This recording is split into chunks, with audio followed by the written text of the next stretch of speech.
Menginfak, hadis nombor 3, menginfakkan harta yang lebih daripada keperluan. Assalamualaikum warahmatullahi wabarakatuh. Sayyidina Abu Umamah radhiyallahu anhu berkata, Rasulullah SAW bersabda, "Wahai anak Adam, kamu infakkan harta yang lebih daripada keperluan kamu.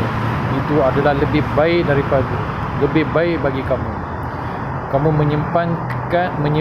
menyimpan dan mengumpulkannya, itu buruk bagi kamu.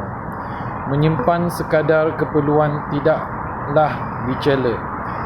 Mulakanlah infak kamu ke atas orang yang kamu bertanggungjawab terhadap nafkahnya, yakni belanja ke atas mereka dan lebih utama dan lebih didahulukan daripada perbelanjaan untuk orang lain." Misikat Muslim. Keterangan. Pengukuhan terhadap perkara yang dibincangkan dalam hadis ini telah dinyatakan dalam keterangan ayat nombor 4. Dalam ayat itu Allah Subhanahu Wa Taala sendiri berfirman bahawa hendaklah berinfakkan sebanyak mana yang lebih daripada keperluan. Hadis ini telah pun dinyatakan di sana. Namun kerana kepentingan dan untuk penjelasan yang lebih makna, ia dinyatakan sekali lagi di sini. Sebenarnya harta yang lebih daripada keperluan sama sekali bukanlah untuk disimpan dan dikumpulkan. Lantaran itu, perkara terbaik ialah disimpan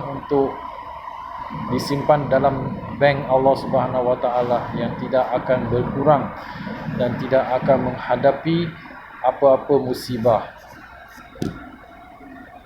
Di samping itu, ia akan dapat membantu pada saat keperluan dan sangat mendesak, dan segala keperluan di sini tidak ada apa-apa jika dibandingkan dengan keperluan di akhirat. Sedangkan pada masa itu sudah tidak ada apa-apa peluang untuk mendapatkan apa-apa pahala. Modal kita di sana hanyalah apa-apa yang telah dibawa bersama. Perkara kedua ini dinyatakan dalam hadis di atas ialah menyimpan sekadar keperluan tidaklah dicela, yakni sebanyak mana yang menjadi keperluan sebenarnya, yang tanpanya kehidupan menjadi susah ataupun tanpanya kita terpaksa menghulurkan tangan meminta daripada orang lain, maka menyimpanlah sebanyak itu tidak tercela. Selain itu, kita bertanggungjawab untuk mengambil tahu ehwal mereka yang kita bertanggungjawab terhadap nafkah mereka, seperti ahli keluarga ataupun lain, hinggakan binatang yang dikurung. Kita akan berdosa dan celaka jika mensia-siakan mereka atau membiarkan mereka sehingga binasa. Dalam sebuah hadis, Nabi Rasulullah SAW bersabda bahawa sudah cukup banyak dosa seseorang yang mensia-siakan tanggungjawab nafkah untuk orang di bawah tanggungannya. Hadrat Abdullah bin Samit radhiyallahu anhu berkata bahawa pada suatu kali saya bersama dengan Sayyidina Abu Zar radhiyallahu anhu. Pada masa itu beliau baru menerima wang saraan dari Baitul Mal. Beliau sedang berjalan untuk pergi membeli barang keperluan. Hamba perempuan yang selalu mengurus keperluannya ada bersama dengannya. Selepas membeli segala barangan keperluan, masih berbaki 7 dinar lagi di sisinya.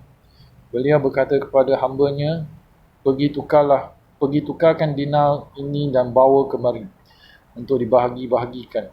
Saya pun mencelah, jika Tuan membiarkan dulu dinar itu tersimpan kerana mungkin keperluan lain akan datang. Tetamu pun selalu datang, maka ia boleh digunakan.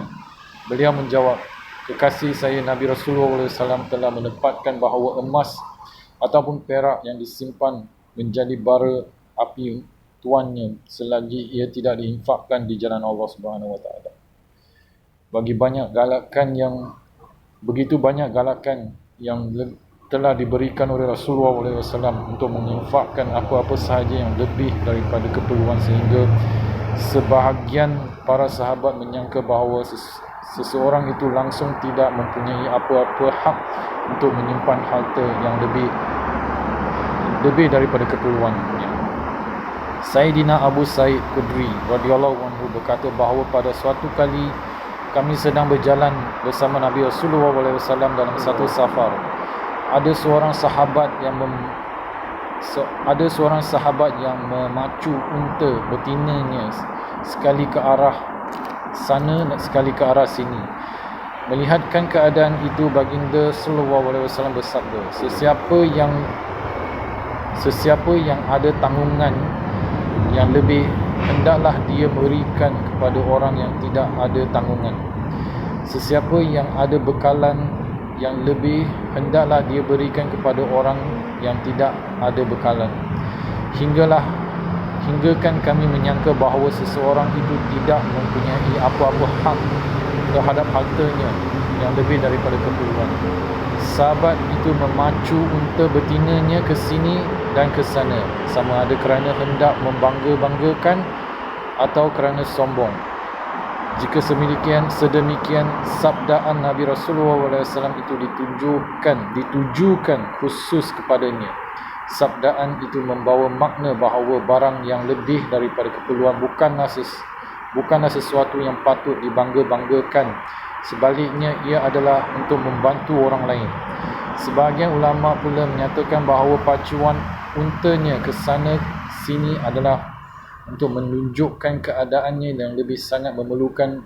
Langsung ia merupakan perbuatan meminta-minta tanpa berkata-kata. Dalam keadaan ini, sabdaan Nabi Rasulullah SAW itu ditujukan kepada sahabat-sahabat yang lain.